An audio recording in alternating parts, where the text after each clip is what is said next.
Hey Udi, Brad here with an update on your Joust board set. I kind of wanted to go through and show you how I test the inputs on the digital I/O board. Just FYI, this is your MPU. I've got it completely repaired, restored, cleaned up, and I replaced all the components that I do on the I/O board, and I'm getting ready to test it. So you can see here, I've got this wired to my test bench. There's two 10-pin headers here. Each one has a ground pin that I'm actually not using, and then there's 9 digital inputs potentially. So Joust doesn't use all of those. Robotron doesn't use them all. Most of the games don't that use this I/O board, but the only game that does is Splat. So I actually put a ROM board from a Splat that I have here on the bench, and on my bench I have a PlayStation controller that I've built into a microcontroller and a little Arduino setup, so I can independently control each one of these inputs programmatically. So what I do is to test this board, I set up Splat, and then I go to the diagnostic screen, you'll see, and then I actuate a little program that turns on each one sequentially so I can make sure they're all registering correctly. So thought I'd go through that with you here real quick.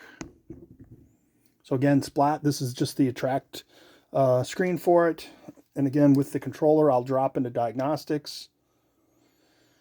It tests the ROMs and the RAM and the CMOS, and then it goes into sound test. And then this is the screen we want. This is the switch test. So on my controller, I built up a little thing where if I press the X, it runs a routine where it'll gives like a 1,000 millisecond or 1 second delay between each input, and it'll drive all 18. And then I hit the triangle to clear them all out. So I'll hit it, and you'll see them all pop up.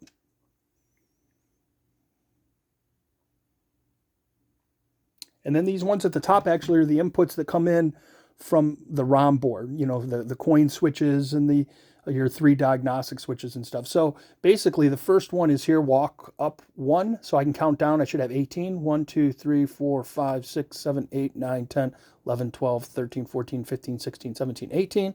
And the one missing here is the advanced, which is the one that takes me out of that screen. So I can, again, hit clear here. You'll see it wipe those out, and I can run the test again. So I do this on every board, Williams board that uses this I/O, and test all the inputs. It makes it real nice. So that way I know everything's good on this board, rock solid.